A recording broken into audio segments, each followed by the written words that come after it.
കണ്ണൂർ നഗരത്തിന്റെ സമഗ്ര വികസനത്തിനായി മാസ്റ്റർ പ്ലാൻ തയ്യാറാക്കുമെന്ന് മേയർ അഡ്വക്കേറ്റ് പി ഇന്ദിര. പഴയ ബസ് സ്റ്റാൻഡിൽ കൺവെൻഷൻ സെന്ററും ഷോപ്പിംഗ് കോംപ്ലക്സും ഉറപ്പായും വരും. സ്റ്റേഡിയം നവീകരിക്കും. തനത് വരുമാനം വർദ്ധിപ്പിക്കാൻ വേണ്ട ഇടപെടൽ നടത്തുമെന്നും മേയർ കണ്ണൂർ പ്രസ് ക്ലബിന്റെ മീറ്റ് ദി പ്രസിൽ പറഞ്ഞു.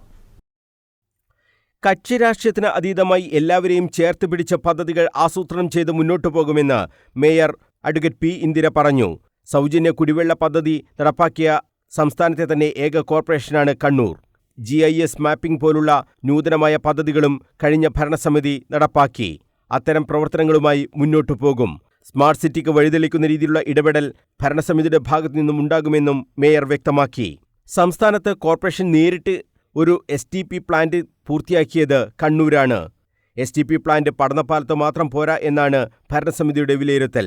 ഇത് എല്ലായിടങ്ങളിലേക്കും വ്യാപിപ്പിക്കണം. എല്ലാ സോണലുകളിലും STP പ്ലാന്റ് എന്നുള്ളതാണ് ലക്ഷ്യം.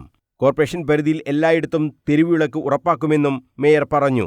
കണ്ണൂർ നഗരത്തിന്റെ മുഖച്ഛായ തന്നെ മാറ്റാൻ ഉതകുന്ന തരത്തിൽ K. സുധാകരൻ MP കൊണ്ടുവന്ന പദ്ധതി നടപ്പാക്കാനുള്ള നടപടികൾ സ്വീകരിക്കുമെന്നും മേയർ പറഞ്ഞു. നമുക്കറിയാം, ഏറ്റവും പ്രായം കുറഞ്ഞൊരു കോർപ്പറേഷനാണ് കണ്ണൂർ എങ്കിലും ഈ GIS മാപ്പിംഗ് പൂർത്തിയാക്കിയിട്ടുള്ള ആദ്യത്തെ കോർപ്പറേഷനാണ് കണ്ണൂർ.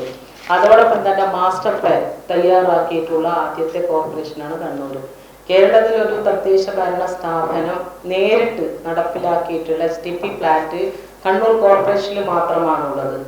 അതോടൊപ്പം തന്നെ ഞാൻ പറയുന്നത്, ഈ ഒരു STP പ്ലാന്റ് പഠനപാലത്ത് മാത്രമല്ല മറ്റ് വാർഡുകളിലേക്കും അത് വ്യാപിപ്പിക്കണം എന്നുള്ളതാണ്. ഈ ഒരു 5 വർഷത്തിനുള്ളിൽ മുഴുവൻ സ്ഥലങ്ങളിലും അത് പൂർത്തീകരിക്കുമെന്നുള്ളതാണ്. സ്ട്രീറ്റ് ലൈറ്റ് ലൈന് വലിച്ച് ലൈറ്റ് സ്ഥാപിക്കുന്ന പ്രവൃത്തി അടിയന്തരമായി പൂർത്തീകരിക്കാൻ ആവശ്യമായിട്ടുള്ള ഇടപെടൽ നടത്തും. മേയർ സത്യപ്രതിജ്ഞ ചടങ്ങിലൊക്കെ MP വളരെ വാചാലനായി സംസാരിക്കേണ്ട MPയുടെ പദ്ധതി അതും നമ്മൾ സ്വപ്നം കണ്ടുകൊണ്ടിരിക്കുക. അപ്പോൾ അത് പൂർത്തീകരിക്കാൻ ആവശ്യമായിട്ടുള്ള ഇടപെടലുകൾ നമ്മൾ എന്തായാലും നടത്തുമെന്നുള്ളതാണ്.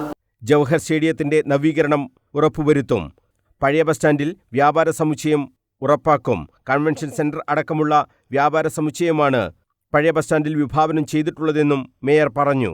പഴയ ബസ് സ്റ്റാൻഡും അതുപോലെ തെക്കി ബസാറിൽ സൗത്ത് അവിടെ കാൽടെക്സിലുള്ള SBI ബിൽഡിങ് അത് പൊളിച്ചു മാറ്റേണ്ട അവസ്ഥയിലാണുള്ളത്. അതിപ്പോൾ എല്ലാം അടച്ചിട്ടിരിക്കുകയാണ്. അപ്പോൾ അതൊക്കെ പൊളിച്ചു മാറ്റി നല്ല ആധുനിക രീതിയിലുള്ള സംവിധാനത്തോടു കൂടി ഒരു നല്ല വ്യാപാര സമുച്ചയം പണിയുക. തനത് വരുമാനം വർദ്ധിപ്പിക്കുന്നതിനാവശ്യമായിട്ടുള്ള വ്യാപാര സമുച്ചയങ്ങൾക്ക് തന്നെ പ്രാധാന്യം നൽകുക എന്നും നമ്മുടെ ലക്ഷ്യമാണ്. അതിനാവശ്യമായിട്ടുള്ള ഒരു സംവിധാനത്തിന് പഴയ ബസ് സ്റ്റാൻഡിൽ ഒരു കൺവെൻഷൻ സെന്ററും അതുപോലെ തന്നെ മൾട്ടിപ്ലക്സ് തിയേറ്റർ, ഫുഡ് കോർട്ട് ഉൾപ്പെടെ ഒരുക്കിക്കൊണ്ടുള്ള ഒരു നല്ല ഒരു വ്യാപാര സമുച്ചയം അവിടെ വരും. അതിൽ യാതൊരു സംശയമില്ല. അതുപോലെ തന്നെ സൗത്ത് ബസാറിലുള്ള കാൽടെക്സിലുള്ള SBI കെട്ടിടവും എത്രയും പെട്ടെന്ന് പൊളിച്ചു മാറ്റി അതും നവീകരിക്കാൻ ആവശ്യമായിട്ടുള്ള ഇടപെടൽ നടത്തും. 6 മാസത്തിനകം 2 കിലോമീറ്റർ ചുറ്റളവിൽ പബ്ലിക് ടോയ്ലറ്റ് എന്ന ആശയം നടപ്പാക്കും. പയ്യാമ്പലം ശ്മശാനത്തിൽ പ്രാകൃതമായ രീതിയിലുള്ള സംസ്കാരം നടക്കുന്നത് വലിയ പ്രയാസമുണ്ടാക്കുന്നതായി പ്രദേശവാസികൾ പറഞ്ഞിട്ടുണ്ട്. അവിടെ ആധുനിക ശ്മശാനം ഉറപ്പാക്കും. ടൂറിസത്തിന് പ്രാധാന്യം നൽകിയുള്ള പദ്ധതികളും ആവിഷ്കരിക്കും. പയ്യാമ്പലം ബീച്ച് ടൂറിസത്തിന് ഏറ്റവും സാധ്യതയുള്ള സ്ഥലമാണ്. ദീർഘവീക്ഷണത്തോടുകൂടിയുള്ള പദ്ധതി ഇവിടെയും നടപ്പാക്കും. 56 ഡിവിഷനുകൾക്കും തുല്യ പ്രാധാന്യം നൽകിക്കൊണ്ടായിരിക്കും കോർപ്പറേഷൻ മുന്നോട്ടു പോവുക. അതിൽ നഗരപ്രദേശങ്ങൾക്ക് മുന്തിയ പരിഗണനയും നൽകും.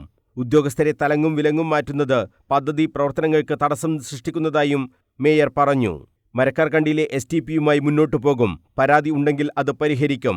ഫയലിൽ ഒരു പ്രശ്നവും താൻ കണ്ടിട്ടില്ലെന്നും ന്യൂനത ഉണ്ടെങ്കിൽ അത് എന്താണെന്ന് നോക്കി പരിഹരിക്കാൻ വേണ്ട നടപടികൾ സ്വീകരിക്കുമെന്നും മേയർ പറഞ്ഞു. കണ്ണൂർ പ്രസ് ക്ലബിന്റെ മീറ്റ് പ്രസിൽ സംസാരിക്കുകയായിരുന്നു മേയർ.